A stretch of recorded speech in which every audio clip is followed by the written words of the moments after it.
Okay, so I feel the issue I find with black people is that there is too much of a initiative, or should I say there is no initiative. We speak of racism as if it's some sort of fairy tale, like it's just something that could be so casually discussed. No, this is the life of millions of black people that we don't speak about, right? Either because we're too afraid to speak about it, or we're worried about what other people think.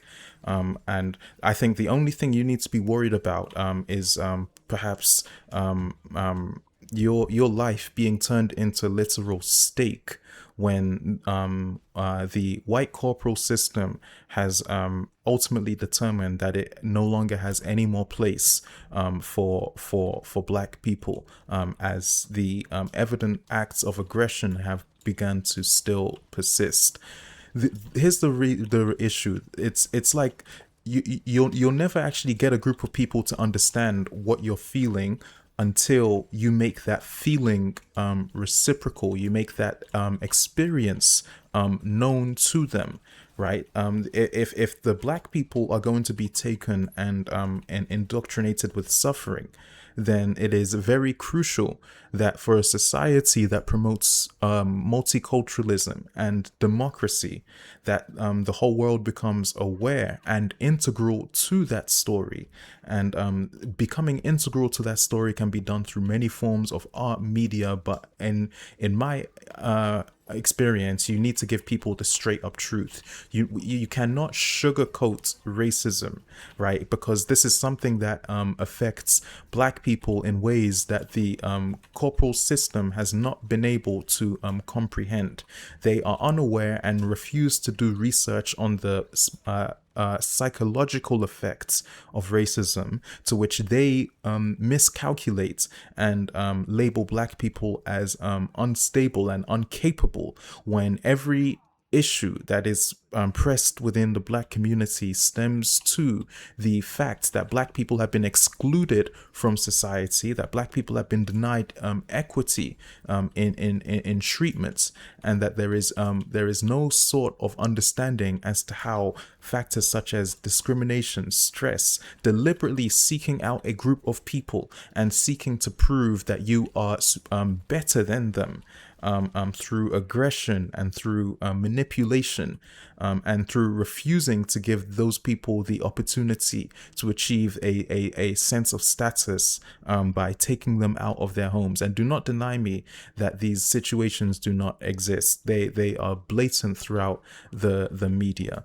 And it is time that you need to stop acting like this is a sweet story or a once upon a time kind of fairy tale, because it is very much a persisting issue, and the remaining masses know what they're doing when they try to smile in your face, when they try their best to brush it off with a quote unquote friendly conversation, right? I can smile in your face and I can still hate you without a trace. And that's all I'm going to tell you. That a smile will not solve the fact that these issues are pressing and ridiculously obvious when truthfully put to the test. And if you do not believe me, let me run you through a scenario that might change your mind. Take a black man and place him in a white neighborhood. Give him the best house. Give him the best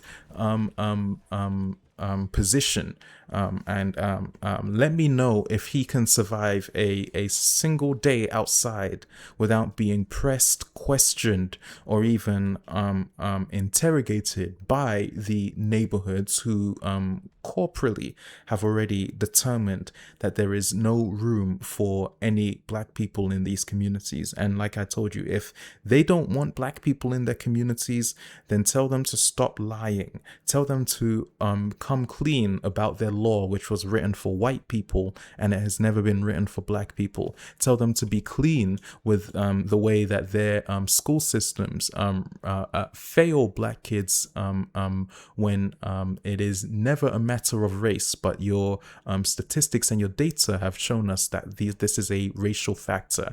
If it is a racial factor, then you tell me why there are black people who remain capable of receiving adequate education, contrary to what America has taught you about black people and the condition that you find the situation in. And it is not until you speak up, it's not until you actually listen. I do not care what those corporal authorities think about the states of black people. You're still going to hear the voice of a black person. You're dealing with a black man, okay? And let me tell you something. I do not have room to be dealing with a problem that I know I did not create, okay? So if anybody is going to suffer from that situation, I promise you from the top of my hat, it is not going to be me, okay? The level of violence and the bleeding that has happened within the black community as a result of these racial acts of aggression need to be placed in the same hands of the one who was responsible for creating the issue. And since the people have proven that they are incapable of solving such a mass-related issue, then let the black people gather together in communities. Okay, let the black people live in peace without feeling the need to confide to the inappropriate acts of feminism and white supremacy and white Christianity, which teaches black people to be so friendly towards the act of being of serving white America at their will. Then please let the black masses go as you promised, and allow these black communities to reside amongst their black families without being severely separated by the neighborhoods, and allow the condition of the black community to remain a work in progress.